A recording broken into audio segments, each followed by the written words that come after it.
Duck typing എന്ന് പറഞ്ഞാൽ നിങ്ങൾ താറാവിനെ പോലെ നടക്കുന്നു, താറാവിനെ പോലെ നീന്തുന്നു, താറാവിനെ പോലെ കരയുന്നു എങ്കിൽ നിങ്ങൾ താറാവാണെന്ന് പറയുന്ന രീതി. ഇപ്പോഴത്തെ കാലഘട്ടത്തിൽ വേണമെങ്കിൽ പറയുകയാണെങ്കിൽ നിങ്ങൾ പറയാം, നിങ്ങൾ പട്ടിയെപ്പോലെ കുരയ്ക്കുന്നു, പട്ടിയെപ്പോലെ എഴയുന്നു, അല്ലെങ്കിൽ നടക്കുന്നു എന്ന് പറയുമ്പോൾ നിങ്ങൾ ഇപ്പോൾ നമുക്ക് കാണുമ്പോൾ പറയാം അത് പട്ടിയാണ്. ഇപ്പോഴത്തെ അറിയാലോ, ഇപ്പോഴത്തെ ഒരു ജനറേഷൻ്റെ കേസ് പറയുകയാണെങ്കിൽ നമ്മൾ അങ്ങനെ തന്നെ നടന്നിട്ട് നമുക്ക് വേണമെങ്കിൽ പറയാം അത് പട്ടിയാണെന്ന് പറയാം.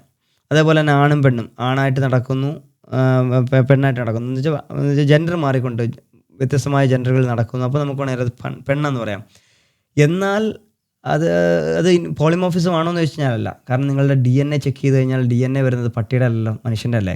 എന്ന് പറഞ്ഞാൽ സിംഗിൾ പാരൻ്റ് അല്ല, പക്ഷേ നിങ്ങൾ ബിഹേവിയർ മാറി എന്ന് പറഞ്ഞിട്ട് നിങ്ങൾ അങ്ങനെയല്ല. അപ്പോൾ അതുപോലെ തന്നെയാണ് പറഞ്ഞ പോളിമോർഫിസം ആകണമെന്ന് പറയണമെങ്കിൽ നിങ്ങളുടെ DNA, അതായത് നിങ്ങൾക്കൊരു കോമൺ പാരൻ്റ് ഉണ്ടാവണം. അത്രയേ ഉള്ളൂ വ്യത്യാസം. മറ്റേതും പോളിമോർഫിസത്തിൻ്റെ കൂട്ടിരിക്കും, പക്ഷേ എന്നാൽ അത് പോളിമോർഫിസം അല്ല. അപ്പോൾ അതുകൊണ്ടാണ് അതിനെ ഡക്ക് ടൈപ്പിംഗ് എന്ന് പറഞ്ഞിട്ടൊരു ഫിലോസഫിയിൽ വിളിച്ചേക്കുന്നത്.